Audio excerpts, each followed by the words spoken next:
Hello everyone, this is my review for my 2021 Jeep Wrangler Sahara. I'm making this video because prior to looking for, reviews on this particular car, I never really found exactly what I was looking for and had to find out some things for myself. So hopefully people with the problems I had, or questions that I had rather, I'll answer them in this video. I'm no car review professional, but I know quite a bit about cars, and let's get into it. First things first, I'm gonna say that I came from a Jeep Grand Cherokee 2019 Limited X version. Just traded it in for a Wrangler. A Wrangler is a car that I've always wanted. I finally was able to get one and very excited about it, but I'm very particular about the trim and packages, because pretty much everything on these cars come a la carte, where you can have a Sahara like mine with the lighting package, but it will have the small screen and cloth interior, or you can have a Sahara like mine with leather interior, big screen, and halogen headlights, which it's frustrating finding the exact car that you want with everything in it. It's near impossible unless you build it yourself and get it sent to you. So I think I got license plate. I think I pretty much got everything I wanted in it, other than the proximity keyless entry, which was kind of a problem that I had initially. I really needed that feature, but like I said, finding a car with exactly everything, that was something that I could live without. Keep in mind, this is a Jeep, this isn't a Rolls Royce or a Range Rover, so there's going to be things that you are going to have to compromise. So that's something that I am learning to deal with. It's not a big deal, it's not the end of the world.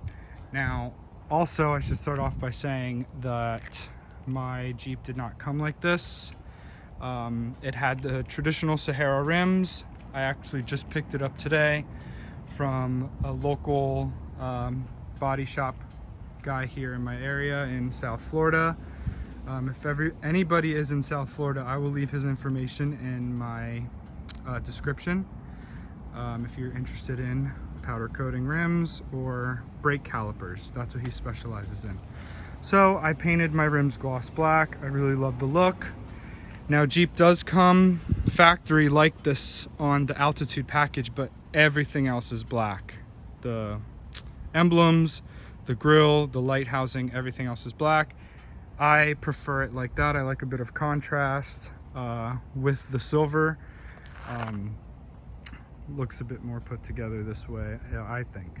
I also added a roof rail. I am going to do a review on this roof rail because it was the most frustrating thing I've ever done. I had a roof rail on my Jeep Grand Cherokee Limited X. I also have videos on my Limited X on this channel, which, again, I'm not a professional, but just, normal people like me who have questions and concerns about cars, hopefully I could answer them. Again, roof rail was a pain in the ass. It's not a Mopar roof rail, but it's a dupe for it. So I only paid 170 bucks. Looks incredible, sturdy, all of that. But the application, the installation rather, is frustrating as hell. So I'll do a review on that, but definitely is a must for me. I have wind noise with that roof rail, probably up to 70 miles an hour. That's when I start to get the wind noise, but regular daily driving off highway, I don't hear anything at all. And to me, it just completes the car. All blacked out like this with the roof rails, just, to me, aesthetically looks amazing. I don't use them for anything. I don't have a kayak, I don't have a canoe. Strictly for aesthetics. As this car for me in general. I'm not an off-roader. I'm not, looking to go to the mountains. Like I said, I live in South Florida where it's just beaches. I do road, driving and highway driving, commute to work. That's about it. In the future, I'm not lifting it, but I am gonna add 33-inch beefier tires. I was considering 35s, but I just think that that's too much for my taste. So I will be adding 33s once these tires wear out, because to me it looks perfect right now and I don't want to rush and do everything all at once. So that's that. Let's get on the inside. Like I said, I do not have the proximity keyless entry. If you do have it, you'll have a button here and that will unlock all the doors by just putting your hand behind here. Me, I don't have it, but I have everything else. So with mine, I don't know what trim this is, but the dealership that I went to had these, I guess, limited edition seats. I don't know if it's strictly just for that dealership down here in South Florida, or if this is, you know, nationwide Jeep factory seats. I don't know, but I thought they were pretty nice rather than the traditional Sahara seats. I loved this. And this is really the only one they had on the lot that had the LED lighting, the screen, and the leather, which is the three things that I absolutely needed. So I'm not going to go in depth with all of the features of the car. There's a million other YouTube videos about going in depth about the instrument cluster and all of that stuff. I'm not even going to start with it. Just overall first impressions of the car. The ride height is absolutely everything I could possibly want. You're above everybody else. You can see everything. This is the car if you want to feel like you're driving a truck. I don't have the insulation on the roof, which is totally fine. I'm 6'1", and I fit in this car so perfectly.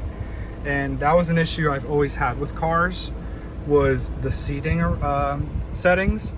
But this car, I basically feel like I'm sitting at a 90-degree angle, and for me, that's amazing. I have to step out of the car, which is awesome.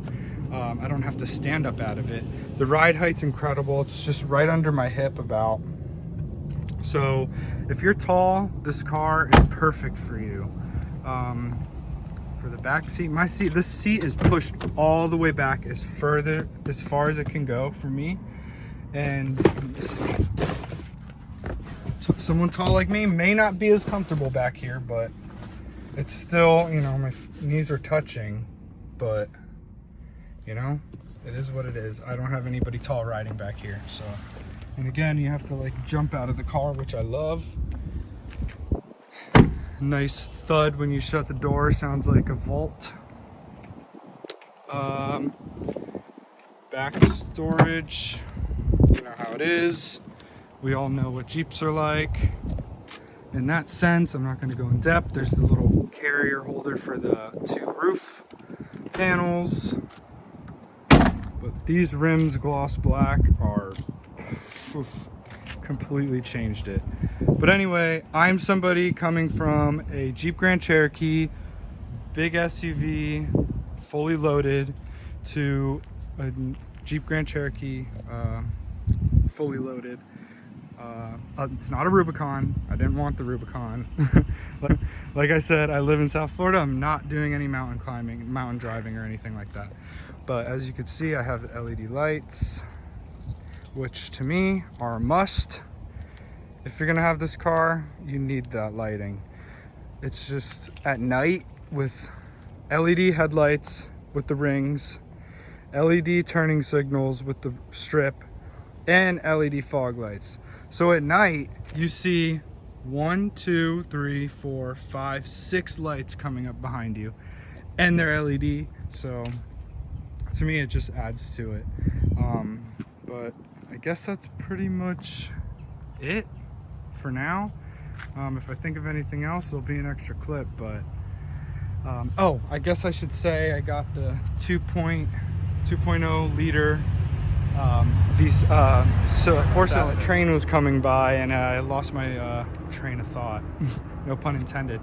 But I have the, no pun intended. But I have the 2.0 turbo 4-cylinder. That's what I have. My Grand Cherokee was the V6. Gas mileage, I filled up today for the first time, and it was $60 flat, $60 even to fill this car. Now in South Florida, the prices right now for regular gas was about 3.24 for 1 gallon, which is absolutely insane. So if gas prices went down, this thing would probably be about $45-50 to fill. And since it's a turbo, I'm sure it will last me a lot longer than my Grand Cherokee did. My Grand Cherokee was a 24-gallon tank, and it would cost me about $65 to $70 to fill it. But it was a V6, so it would not last that long. Probably less than a week I'd be filling up. But this one is a 21-gallon tank, I believe. If I'm not mistaken, it's 21. And it was about 60 to fill. So it should last me about a week or a little bit over a week, depending on my driving if I'm not driving like an idiot. But again, this thing drives like so much better than I was expecting. I whip this thing around like it's a two-door sports car. I'm not kidding. I'm taking corners in this thing. I'm flying past people in this thing. This thing handles so well. And I've seen other videos where people are complaining about it, and I'm like, okay, shut up about the steering already, because it's ridiculous that people think that that's such a problem. The steering, I don't even notice a difference in the steering. Maybe it's just me, I don't know. Like I said, this is my 7th car. I've had 7 cars already, and the steering hasn't even crossed my mind. But honestly, this thing handles better than my Grand Cherokee, I feel. I don't feel any bumps in this car. When I go over speed bumps, it feels like I'm a boat on water. And the suspension on these things are just incredible. So I don't know if I'm biased, because a Jeep Wrangler has been my dream car since I was a little kid, but I'm obsessed. If you're thinking about getting one, get it. Don't listen to any negative people saying that the driving sucks. I can't think of one negative thing about this car, not one. And I've had it for about a week now, and I'm just so happy with it. So if you're thinking about getting one, just bite the bullet and go and get one. It's definitely worth it. Thank you guys for watching. If you made it through the whole video, I know I'm rambling at this point and you're just looking at the car. But if you have any questions, leave them down in the comments below and I will get back. Again, if you're interested in seeing my other car that I had prior to this, it was a 2019 Jeep Grand Cherokee Limited X Edition. Very nice car. So if you're interested in seeing that video and you're interested in the Limited X, I will link that video down below and you can see my review on that. Now again, don't criticize me. I'm not a car guru or anything like that, but like I said, I had quite a few cars so far and this is my favorite one. So thank you guys for watching, and stay tuned for the review on the roof rails. I got them on Amazon. They are a Mopar roof rail dupe. So stay tuned for that.